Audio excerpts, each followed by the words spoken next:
my mom came into the room and she's like, look at my phone. And then I couldn't see it, so I had to look at mine. I'm like, oh. I can't bet against Tom Brady. I have the Bucks winning 31-27 and Tom Brady going to his 10th championship. Yeah, and I really think the Clippers' chance to win the championship was last year. And they were up 3-1 against the Denver Nuggets.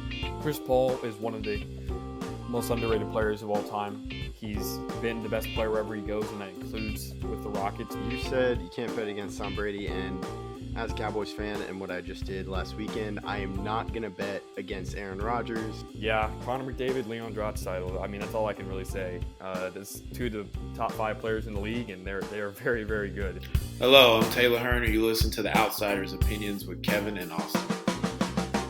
What's up, y'all? Welcome to our NBA Opinions of the Week. In Austin, we are recording after the Miami Heat lost to the Charlotte Hornets in overtime in the play-in, and the Heat are now, their season is now over, and this has been, I would say, a wild year for the Heat, as this is their first full year without Jimmy Butler. Yeah, in a while. And LaMelo definitely should have been kicked out of the game for what happened with Bam. I don't know if you saw the play or not. No, I missed it. Did you hear about it at least? No, I did not. He tripped Bam and Bam got hurt and Bam missed the rest of the game. And it was he should have been kicked out of the game. But with that being what it is, still they do end up losing this game. And I'm not extremely confident that if they would have won, they would have been able to beat either the 76ers or the Magic, even if what Joel Embiid's still doing with this appendicitis issue.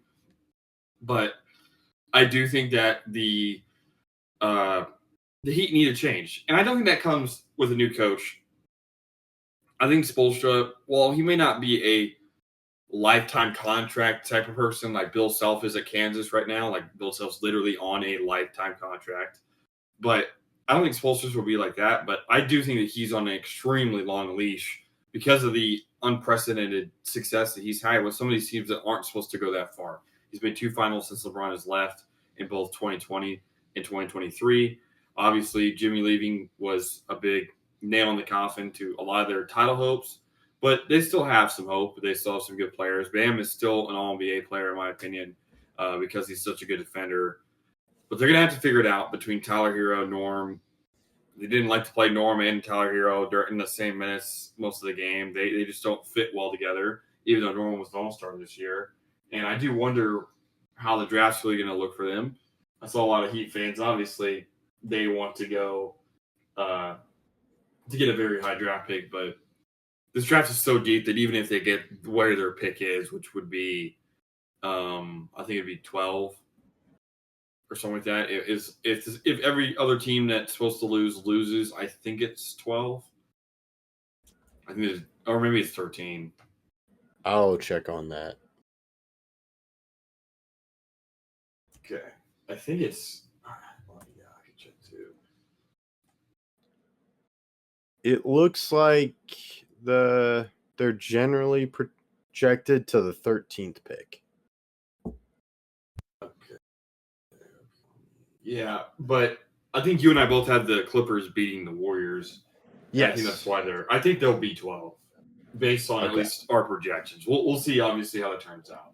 We'll update that. But even at let's say it's 13, which I think is the lowest they could be, or technically the highest, however you want to view it.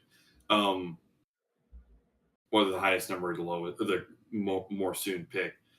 This draft's so deep that they're going to be able to get a very talented player and help build for the future. Right now, on Takeathon at least, it projects that they take Heinz Sandbuck, who's a very good, talented power forward from Washington. I think that'd be a good add. Another big man could be a little bit clustering because they have Kalel where they have Bam, but a scoring big man I think would, and that's funny to say a scoring big man, a score first big man. It's funny to say that because Bam obviously scored 83 and you're like, well, if he scored 83, he can he averaged 20 this year too, so there is some validity to that. But I think they need to score first and allow Bam to really be the best defender on the court, which he is in almost every game he plays.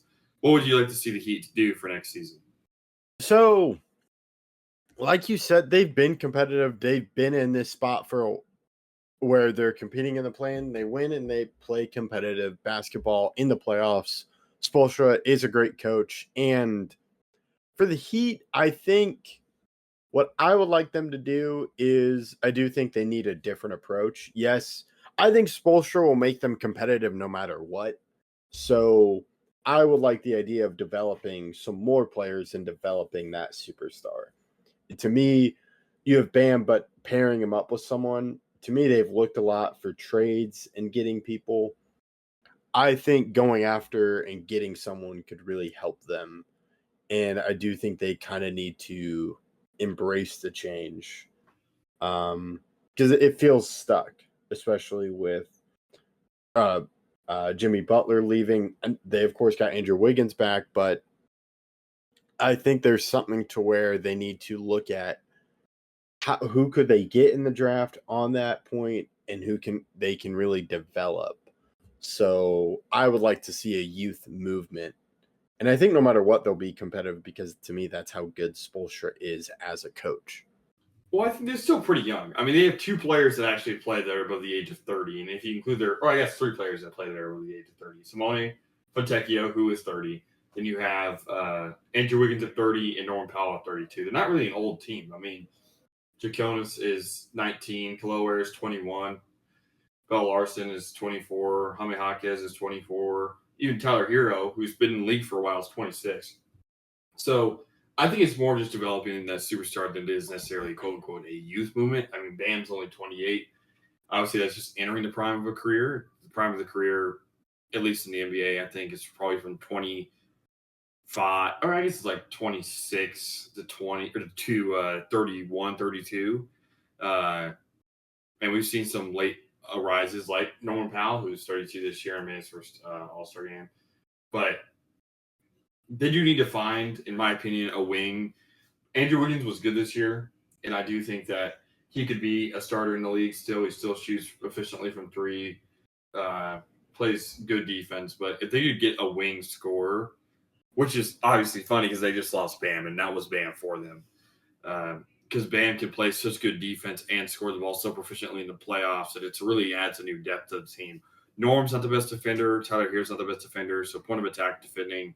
They do have Davion Mitchell, who is a good defender and a good passer, but I think a wing defender who can score at will is really what they need. In this draft, they could add it.